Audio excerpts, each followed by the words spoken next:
All golfers, regardless of their handicap level or even if they're a dead beginner, have hit a good one. Now, when I say a good one, they hit a golf ball dead solid in the club face, one up in the air, went somewhat onto their target. Now, they might have hit a good one on a Thursday in April, and the next good one was on a Friday in July or something. But it wasn't repetitive as a problem, but they did hit a good one. Why did they hit a good one? Because golf is simply the ability to put a club face square into the back of the ball. One of my mentors in golf was a great teacher from England named John Jacobs, and he has a fantastic quote about golf that I'll use throughout this DVD set. And that quote is, "The sole purpose of a golf swing is to produce a correct impact. The method employed is of little significance as long as it is repetitive."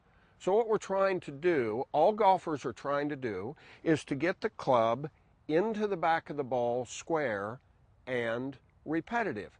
Now you see, when I say all of us have hit a good shot at some point in time, you've seen a lot of funny and silly golf swings out there, and so have I, but some way they were able to get the club into the back of the ball that one time.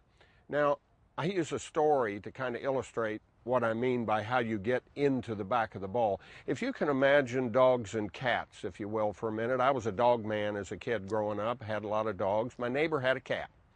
Now, I wasn't particularly a cat man, but I was fascinated by cats because, you see, cats are incredible athletes. A cat can fall from the top of a couch or a sofa or jump from places, or even as a kid, sometime I'd kind of hold a cat a little bit upside down, and if you dropped it, it would always land on its feet. A cat's an unbelievable athlete. You can put it in any position, and it will land on its feet pretty much every time. Now, my poor old dog, Sonny Lou, you kind of held, well, I didn't, because I knew Sonny Lou wasn't the kind of athlete that a cat was, because a dog, so often, if they're out of position, well, they fall out of position. Well, most of us in golf, unfortunately, are a little bit, the tour pros have an awful lot of cat to them in the regards that they can land on their feet. Well, what does that have to do with golf swings?